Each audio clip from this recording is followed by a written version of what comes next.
بریم جلوتر میرسیم به این نسخه مرکبچه نامحدود 1999. این سریال خود سمه، کلا سمه. تو همون قسمت یک مردن کبوتی میره فضا، تو فضا با دالا دشمناش میجنگه، با فضایی‌ها میجنگه. بعد تو قسمت 13 اون برمیگرده، یعنی میخواد برگرده کره زمین که بر نمیگرده. قرار بود که تو فصل دوم برگرده که فصل دومش هم ساخته نشده. کلا این سریال کنسل شده. یعنی الان 26 ساله، البته ما الان در سال 2025 هستیم. یعنی الان 26 ساله مردن کبوتی تو فضا گیر کرده. خب بابا یه انیمیشن کوتاه، یه انیمیشن سریال چیزی بسازید بعد از این مدت‌ها. اون بدبختو از فضا بیاریدش کره زمین.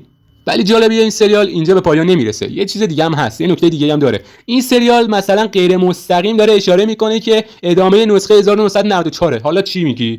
ببین دو تا دلیل داره. دلیل اول، مردن کبوتی وقتی میره خونه با همسرش روبرو میشه. همسرش که مری جین. یعنی چی؟ یعنی دو تا زن و شوهرن. دقیقاً اتفاقی که تو فاز پنجم رخ داد. حالا نکته بعدی چیه؟ دلیل بعدی من چیه؟ دلیل بعدی اینه که مردن کبوتی وقتی برای اولین بار با ونوم و کارینج میجنگه میگه شما قبلا اینجوری نبودید. تو این سریال ونوم و کارینج کلا یعنی با کسی رابطه ندارن، با هیچ انسانی نیستن. خودشونن و یعنی یه موجود فضاییه که حالا یعنی مثل نسخه‌های قبلی نیستن، مثل نسخه‌های بقیه مثلا متفاوت ترن یه جوری. متوجه چی میگم؟ تو این سریال یعنی میگم این سریال و این نسخه تنها نسخه‌ای هستش که ونوم و کارینج خیلی حضورشون پررنگ و بیشتره و جنگشون با مردن کبوتی هم خیلی واقعا خوبه، ولی بازم سم برای خودش دیگه.